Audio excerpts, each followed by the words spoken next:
The docking bay of Earth Station Alpha had seen its share of alien visitors, but nothing quite like the massive obsidian warship that currently blocked out half the stars. Its hull was carved with what appeared to be the skulls of 1,000 different species, and energy weapons jutted from every conceivable angle like the spines of some mechanical porcupine. The ship's name, roughly translated, meant inevitable doombringer of sorrows.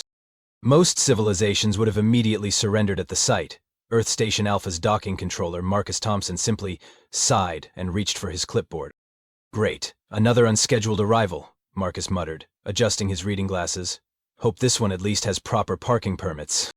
The airlock hissed open with theatrical menace, and out stepped Krex Thor the Destroyer, 8 feet of rippling muscle and chitinous armor, with mandibles that could crack starship hulls and eyes that glowed like miniature suns. His very presence had caused the Zephyrian Empire to surrender without firing a shot. The Crystalline Confederacy had offered him their homeworld just to make him go away. 3 different species had gone extinct simply from hearing his name pronounced correctly. He strode into the docking bay with the confidence of someone who had never encountered resistance, his massive clawed feet leaving actual scorch marks on the deck plating. Energy crackled around his form like contained lightning, and his breathing sounded like a fusion reactor having an asthma attack. Marcus looked up from his clipboard, squinted at the towering alien, and said, "You're in space B7, but that's a compact spot. You sure that thing's gonna fit?" Krex Thor paused mid-intimidating stride. In all his centuries of conquest, no one had ever asked him about parking dimensions. He opened his mouth to deliver his standard speech about bringing doom and destruction to all who opposed him, but Marcus had already turned back to his paperwork. "Look, I'm gonna need you to fill out forms 27B through 31C. And that's just for the basic docking permit," Marcus continued, pulling out a stack of papers that was somehow more intimidating than any weapon Krex Thor had ever seen. "If you're planning to stay more than 48 hours, you'll need the extended visit documentation. And don't even get me started on what happens if you're carrying any organic materials." The Destroyer of Worlds stood there, holding a ballpoint pen that looked like a toothpick in his massive claws, staring at a form asking for his emergency contact information. This was not how conquests typically began. "There's also a mandatory safety briefing in Conference Room 3 at 1400 hours, Marcus added helpfully. "Coffee and donuts will be provided. Please note that Earth Station Alpha is a non-smoking facility, and that includes whatever that glowing thing you're doing is." Krex Thor looked down at the crackling energy that naturally surrounded his form, the same energy that had reduced the Diamond Citadel to rubble, and wondered if anyone had ever told him it was just a minor fire hazard before. "Oh, and if you're planning any conquering or threatening behavior, you'll need to submit a hostile intent declaration at least 72 hours in advance," Marcus said, finally looking up from his clipboard. "Union rules." For the first time in his lengthy career of cosmic terror, Krex Thor the Destroyer found himself completely at a loss for words.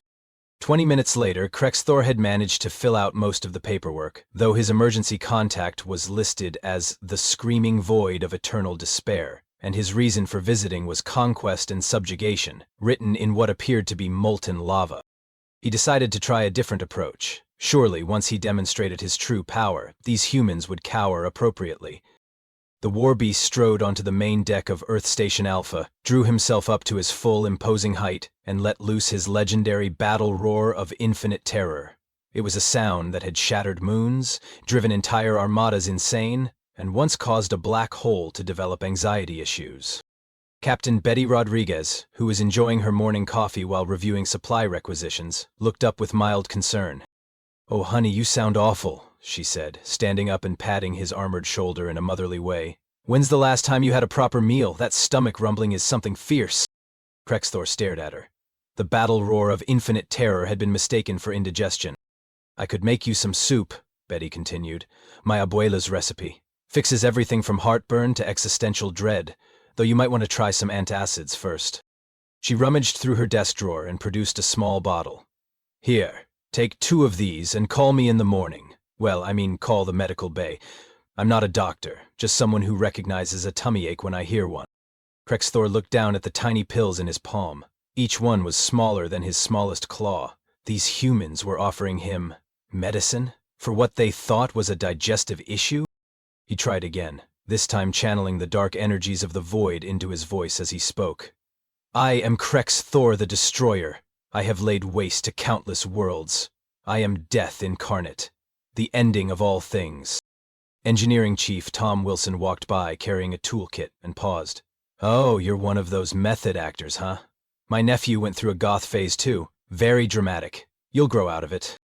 He patted Krexthor on the arm with the casual familiarity of someone who had dealt with his share of angsty teenagers. Nice costume, though. Very authentic. Where'd you get the contacts? They really make your eyes pop. Krexthor's eyes weren't contacts. They were actually miniature contained stars, forged in the heart of a dying nebula. But Tom was already walking away, humming what sounded like a show tune. The war beast tried one more time, deciding to demonstrate rather than merely threaten. He raised his hand and summoned a ball of destructive energy that could vaporize a city block. It crackled with malevolent power, casting ominous shadows across the deck. Junior technician Amy Foster looked over from where she was calibrating some equipment. Oh, cool. Are you helping with the light show for the station anniversary party? We were worried we wouldn't have enough special effects. Can you make it change colors? Krexthor stared at the sphere of annihilation hovering above his palm. A weapon that had reduced entire civilizations to cosmic dust was being praised for its potential party planning applications. Maybe add some sparkles? Amy suggested helpfully. Sparkles always make everything better. The destroyer of worlds stood there, holding what amounted to a small sun in his hand, while a human in coveralls suggested adding sparkles to it for better aesthetic appeal. Krexthor was beginning to question everything he knew about intimidation when he heard it. A sound that made his alien blood run cold. A noise so ominous it caused his natural armor to tighten, defensively. Someone was humming. Not just humming, but humming while engaged in what sounded like rhythmic scraping. Metal against wood, over and over, with the mechanical precision of a torture device. The war beast followed the sound down a maintenance corridor, his footsteps silent despite his massive size. Years of stalking prey had taught him stealth. What he found around the corner made him freeze in absolute terror.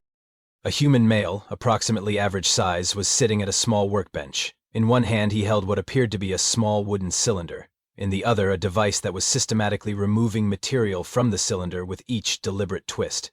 The human was humming a cheerful tune while performing this ritual, completely absorbed in his work. Dave Jenkins, the station's maintenance coordinator, was having a good morning. His coffee was still warm, his favorite playlist was running through his head, and he had a fresh box of pencils that needed sharpening before the weekly department meeting. There was something deeply satisfying about the process. The smooth rotation, the curly wood shavings, the gradual emergence of that perfect graphite point. He hummed a little louder, getting to his favorite part of the song. Krexthor watched in horrified fascination. This human was methodically destroying small wooden implements while producing what could only be described as a victory song. Each twist of the device removed another precise layer of material. The human's face showed intense concentration, the kind of focus Krexthor had only seen in master torturers and surgical assassins. Dave finished one pencil, examined the point with professional satisfaction, and reached for another. The ritual began again. Twist, scrape, hum. Twist, scrape, hum. The war beast's breathing quickened. This was clearly some form of advanced psychological conditioning. The human was training himself for precision work while maintaining emotional calm. The humming was obviously a meditative technique designed to enhance focus during delicate operations. But operations on what? Dave held up the freshly sharpened pencil to the light, checking the point from multiple angles. Perfect. Sharp enough to write clearly, but not so sharp it would break under pressure. He smiled and added it to his growing collection. Krexthor's eyes widened. The human was creating pointed implements. Weapons. Small, precise, perfectly balanced weapons. And he was doing it with the casual contentment of someone who had performed this ritual thousands of times. "Morning, big guy," Dave called out, noticing the alien for the first time. "You're up early. I'm just getting my pencils ready for the meeting. Can't have a proper presentation without properly sharpened pencils, you know." He held up his handiwork proudly. "Look at that point. Took me years to get the technique just right. It's all in the wrist action." Krexthor stared at the collection of sharpened wooden spikes, each one crafted with obsessive precision. The human spoke of technique and years of practice in the same tone a weapons master might discuss sword making. "You want to try one?" Dave offered helpfully, extending a freshly sharpened pencil. "I always carry extras. You never know when you might need a good sharp pencil."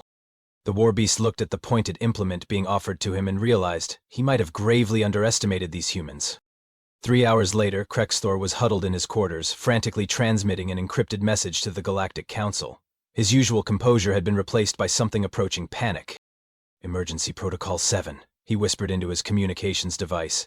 "This is Krexthor, the Destroyer, requesting immediate consultation with High Command." The holographic image of Counselor Vextal materialized, his tentacles writhing with annoyance. "This better be important, Krexthor. You're supposed to be conquering Earth, not sending panicked transmissions like some rookie enforcer." "Sir, I need to report a significant miscalculation regarding the human threat level," Krexthor said, his voice uncharacteristically shaky. "These creatures are far more dangerous than our intelligence suggested." Thor's eye stalks drooped with skepticism. "Dangerous? The humans?" "Krexthor, their most advanced weapon is something called a nuclear bomb, that they've only used twice. The Zephyrians have deadlier snacks." "Sir, I witnessed one of them performing what can only be described as a weapon-crafting meditation ritual. He was systematically creating pointed implements while maintaining perfect psychological calm through vocalized mantras." "You mean singing?" "Humming, sir, which I believe is a more advanced form of combat meditation. He spoke of technique and years of practice, and offered to demonstrate his wrist action to me personally." There was a pause. Vextal's tentacles stopped writhing. "Did you just say weapon-crafting meditation ritual?" Counselor Grexnoff's voice crackled through the transmission as he joined the channel. "Wait, are you talking about the pointed stick ceremony? Oh, no. Oh, no, no, no." "You've encountered this before?" Krexthor asked. Grex nodded. "You're being ridiculous," Vextal interrupted. "It's probably just—" "Sir, with respect, my species made first contact with humans 3 cycles ago," Grexnoth said. "We thought they were primitive too, right up until we saw one of them casually demonstrate what they called origami. They took a flat piece of organic matter and, using only their appendages, transformed it into a perfect 3-dimensional replica of our sacred warbird. When we asked how long it took to master this reality-bending technique, they said, 'Oh, about 5 minutes. I learned it on YouTube.'"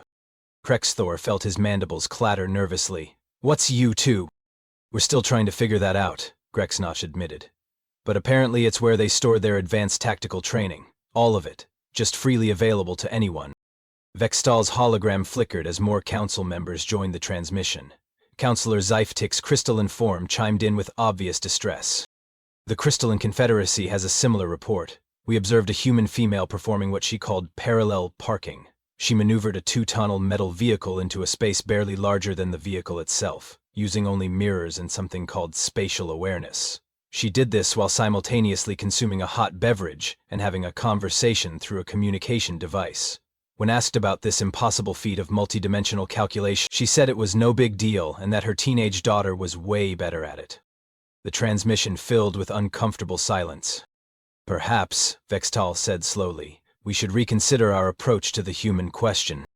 "Sir," Krexthor added quietly, "there's something else. When I complimented the pointed stick craftsman on his work, he offered to teach me the technique. He said, and I quote, 'Everyone should know how to handle sharp objects properly. It's just basic life skills.'" "Basic life skills," Grexno repeated in a whisper. "They consider weapon mastery to be basic life skills." The council channel went dead silent except for the sound of several alien species quietly reconsidering their expansion plans. After the transmission ended, Krexthor sat in his quarters for a long moment, his mind reeling from the implications.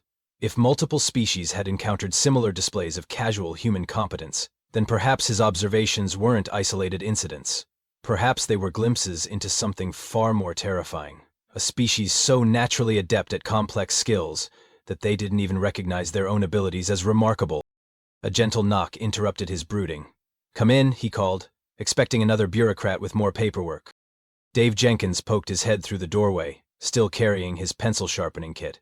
"Hey there, I was thinking about our conversation earlier, and I realized I never properly introduced myself. Dave Jenkins, maintenance coordinator." He stepped into the room with that same casual confidence that Krexthor was beginning to recognize as distinctly human. "I brought my portable sharpener in case you wanted that demonstration I mentioned. I noticed you seemed really interested in the process." Krexthor's breathing quickened. The human had sought him out specifically to demonstrate weapon crafting techniques. This was either a gesture of incredible trust or a display of dominance so subtle that it bordered on psychological warfare. "I've been sharpening pencils for, about 15 years now," Dave continued conversationally. setting up his equipment on Thor's desk with practiced efficiency. Started when I was in elementary school. Teacher said I had good fine motor control. Mom always said I was handy with sharp things. The war beast watched in horrified fascination as Dave selected a pencil with the same care a master swordsmith might choose steel. The human examined it from multiple angles, testing its weight and balance with unconscious expertise. Now, the key is understanding the grain of the wood, Dave explained, his voice taking on the tone of someone sharing ancient wisdom. Each pencil is different. You have to read it, understand how it wants to be shaped. Force it wrong, and you'll get splinters or breakage. He positioned the pencil in the sharpener with millimeter precision. It's all about the angle and the pressure. Too much force and you'll destroy what you're working with. Too little and you won't achieve the desired effect. Thor found himself leaning forward despite his terror. This was clearly advanced tactical instruction disguised as casual conversation. Watch the wrist motion, Dave continued, beginning the slow, deliberate rotation. Smooth, consistent, controlled, never rush. Each turn has to be perfect because one mistake ruins the whole thing. The rhythmic scraping filled the air once again, but now Thor could hear the subtle variations in tone that indicated Dave was adjusting his technique in real time, responding to feedback that was invisible to the alien observer. Been doing this so long it's basically muscle memory now, Dave said with a modest smile. But I still pay attention to every single turn. The moment you get complacent is the moment you mess up. He paused his work to examine the point, making microscopic adjustments to his grip. My daughter thinks I'm obsessive about it, but I tell her, if you're going to do something, do it right. Whether it's sharpening a pencil, or changing a light bulb, or fixing a broken pipe. Excellence is a habit, not an accident. Thor's mind raced. The human was describing a philosophy of perfection applied to every aspect of daily life. No wonder they seemed so casually competent. They had been training themselves to excel at everything since childhood. "Wanna try?" Dave offered, extending the sharpener. "I'll guide you through it." The alien's clawed hands trembled slightly as he accepted the device. Under Dave's patient instruction, he attempted to replicate the motion he had observed. The first few tries resulted in broken pencils and wood shavings scattered across his desk. "Don't worry, happens to everyone at first," Dave said encouragingly. "Here, let me show you the grip again. See? You're holding it like you're trying to crush it. Relax, let the tool do the work." Dave's hands covered Thor's massive claws, gently adjusting his grip and guiding the motion. "There you go. Feel how the pencil responds? You're not fighting it anymore, you're working with it." Slowly, carefully, Thor managed to produce something resembling a point. It was crooked and rough, but it was recognizably the result of deliberate effort. "Not bad for a first try," Dave beamed with genuine pride. "You've got good hands for detail work. With practice, you could get really good at this." Thor stared at the imperfect pencil in his claws. A human had just spent 20 minutes teaching him precision craftsmanship with the same patience and encouragement he might show a child. There had been no mockery, no condescension, just the simple desire to share knowledge. And that, somehow, was the most terrifying thing of all. "Dave," Thor said slowly, "do all humans learn skills like this?" "Oh, sure," Dave replied, casually packing up his equipment. "I mean, everyone's got their thing, you know? My neighbor Gary is amazing with origami. My sister can parallel park a semi-truck in a space designed for a compact car. My nephew builds computers from scratch for fun. My grandmother can look at someone's face and immediately know exactly what's wrong with their life and how to fix it." He paused, considering. "Come to think of it, humans are pretty good at picking things up. We're kind of curious by nature, I guess. Always figuring out how stuff works, always trying to get better at things. It's just what we do." Thor felt something approaching existential dread. An entire species of beings who casually mastered complex skills for no reason other than curiosity and self-improvement. Who shared their knowledge freely and took genuine joy in teaching others. Who had no idea that their basic life skills would be considered advanced techniques by most of the galaxy. "Thanks for the lesson, Dave," he managed to say. "Anytime," Dave grinned, heading for the door. "And hey, if you want to learn anything else while you're here, just let me know. I'm pretty handy with a stapler, too." After Dave left, Thor sat alone, staring at his crooked, imperfect pencil point, and finally understood why every alien species that had encountered humans came away with the same conclusion. They weren't just dangerous because of what they could do. They were dangerous because they had no idea how dangerous they were. The next morning, Thor found himself back on the observation deck, watching the humans go about their daily routines with new eyes. What he had previously dismissed as mundane activities now revealed themselves as displays of casual mastery that would have impressed military academies across the galaxy. Marcus was efficiently processing a stack of docking permits, while simultaneously monitoring 3 different communication channels, and eating what appeared to be a sandwich constructed with architectural precision. The multitasking alone would have challenged most species' cognitive abilities, but Marcus was doing it while humming the same tune Dave had been humming yesterday. Captain Betty was conducting the morning briefing, seamlessly switching between technical jargon that would confuse most engineers and casual conversation that put everyone at ease. She was managing a space station with the same effortless competence that other species reserved for breathing. Tom Wilson was recalibrating a gravity generator, using nothing but hand tools and what he called 40 years of experience and a decent understanding of how things ought to work. He was essentially performing minor miracles while discussing last night's baseball game. And there, in the maintenance office, visible through the transparent aluminum walls, Dave Jenkins was sharpening another batch of pencils, still humming that cheerful tune, still completely unaware that he was performing what amounted to precision weapons crafting meditation. Krexthor activated his personal communication device and began composing his official report to the Galactic Council. The words came slowly at first, then faster as the full scope of his recommendations became clear. Official Assessment Report. Earth Strategic Classification Review, he dictated. Principal Investigator, Krexthor the Destroyer, First Enforcer Class. Date, Standard Galactic Calendar 2387 F4. He paused, watching Dave hold up another perfectly sharpened pencil to examine its point with professional satisfaction. Executive Summary. After extensive observation and direct interaction with the human population of Earth Station Alpha, I recommend immediate reclassification of humanity from primitive but harmless to do not disturb under any circumstance. The communication device beeped, indicating that the transmission was being automatically forwarded to all council members in real time. Good. They needed to hear this. Detailed findings. Humans possess an unconscious mastery of complex skills that they categorize as basic life abilities. These include but are not limited to precision craftsmanship, advanced multitasking, spatial reasoning that borders on precognition, and psychological manipulation techniques so subtle they appear to be mere social interaction. Through the office window, he watched Dave begin demonstrating proper pencil sharpening technique to Amy Foster, who was taking notes with the focused attention of a military cadet learning combat tactics. More concerning is their approach to knowledge transfer. Humans share advanced techniques freely, with no apparent consideration for the strategic implications. They teach complex skills to anyone who shows interest, including potential enemies, with the same casual generosity they might show when offering food or shelter. His voice grew more urgent as the implications crystallized in his mind. Perhaps most alarming is their complete unconsciousness of their own capabilities. When questioned about their abilities, humans consistently describe them as no big deal or just something everyone does. This suggests either a level of false modesty that borders on deception, or more likely, they genuinely do not understand how their abilities compare to galactic norms. The device chimed softly, indicating that council members were beginning to respond to his report in real time. Their messages scrolled across his display. Vextal, are you absolutely certain about the knowledge-sharing behavior?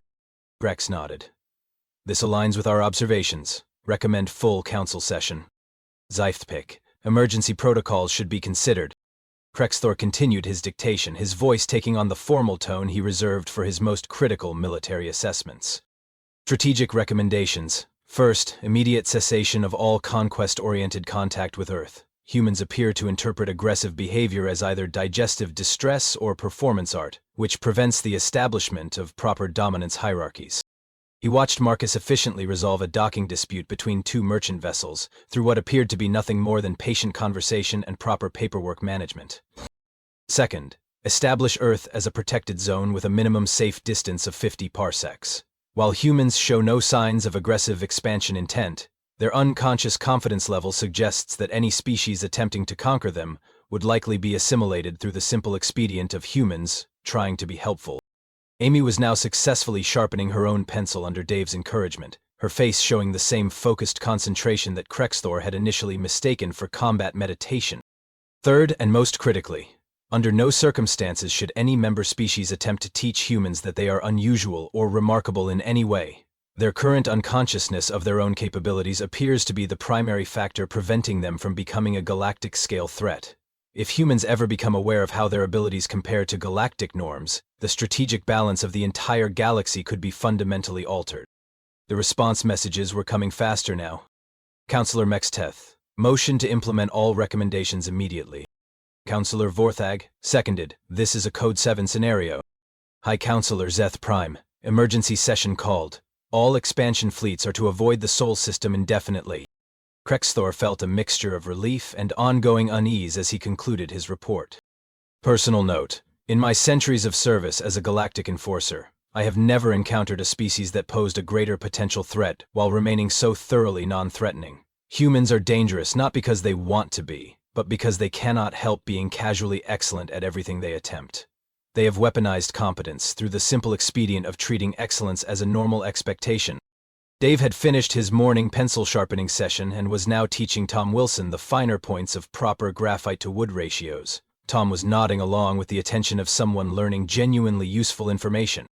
Final recommendation: maintain current trade relationships but limit all contact to civilian commercial interactions. Under no circumstances should any military or scientific personnel from Council species engage with humans in learning environments. The risk of humans accidentally teaching us how to be better at things we thought we had already mastered is too high to accept. Krexthor ended the transmission and sat back in his chair, feeling emotionally drained. Through the office window, Dave caught sight of him and waved cheerfully, holding up a newly sharpened pencil with obvious pride. The warbeast waved back, careful to keep his gesture friendly rather than acknowledging. He had learned his lesson about human perceptiveness. 3 hours later, the Galactic Council voted unanimously to establish Earth as the galaxy's first benevolent quarantine zone. The official designation was protected for the mutual safety of all parties involved. The unofficial designation, used only in classified military briefings, was the place where beings accidentally become excellent at things. By afternoon, Krexthor had completed his departure paperwork with Marcus, who cheerfully reminded him about the customer satisfaction survey he would receive via subspace communication. As his ship pulled away from Earth Station Alpha, Krexthor could see Dave through the station windows, beginning his afternoon pencil maintenance routine. The humming was barely audible through the ship's sensors, but Krexthor could swear he heard it anyway. Somewhere in the distance, 50 parsecs away and growing, Dave Jenkins continued sharpening pencils with the unconscious precision of a master craftsman, completely unaware that his hobby had just saved humanity from galactic conquest through the simple expedient of being slightly too good at it. And in maintenance offices and break rooms and small workshops across Earth Station Alpha, other humans continued doing perfectly ordinary things with the kind of casual competence that had accidentally established their species as the galaxy's most unintentionally intimidating neighbors. The pencil sharpener hummed softly in the afternoon air, a sound that would echo through Galactic Council nightmares for generations to come.